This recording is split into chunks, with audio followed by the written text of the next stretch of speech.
Nasir electronics mobile shoppe computer furniture E bike भांडी centre घेऊन आले डबल धमाका ऑफर। कोणतीही वस्तू खरेदी करा फक्त आणि फक्त 999 मध्ये। आधार पे उधार ऑफर। बजाज फायनान्सच्या सुविधेसह 0% व्याज दरामध्ये ई बाईक वरती LED टीव्ही फ्री, मोबाईल खरेदीवरती home theatre free, LED TV वरती सोफा सेट फ्री, कोणत्याही फर्निचर वरती गॅस शेगडी फ्री, वॉशिंग मशीन आटा चक्कीवरती मिक्सर फ्री। एक्सचेंज ऑफर मध्ये जुनी बाईक घेऊन या, नवीन बाईक घेऊन जा। प्रत्येक बातमीतील घटनेच्या वास्तविकतेची तुलना थेट पाहत रहा चांगली अपडेट। गुंडेवाडी तालुका मिरज येथे कौटुंबिक कारणातून दोघांना मारहाण करण्यात आली।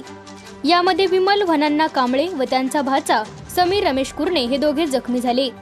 या प्रकरणी विमल कांबळे यांनी विजय मारुती कुर्णे, लक्ष्मी विजय कुर्णे आणि आदित्य विजय कुर्णे सर्व राहणार गुंडेवाडी यांच्या विरुद्ध मिरज ग्रामीण पोलीस ठाण्यात फिर्याद दिली आहे। विमल कांबळे या त्यांच्या वडिलांना पाहण्यासाठी गुंडेवाडी येथील भाऊ विजय यांच्या घरी गेले होते। त्यावेळी तिघा संशयितांनी इथे का आली आहेस म्हणून शिवीगाळ केली, तसेच वडील मारुती यांना मारहाण केली।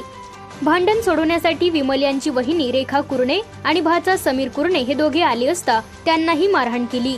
तर समीर यास कुऱ्हाडीने मारहाण करून जखमी केल्याचे त्यांनी दिलेल्या फिर्यादीत म्हटले आहे। याबाबत मिरज ग्रामीण पोलीस ठाण्यात नोंद केली आहे।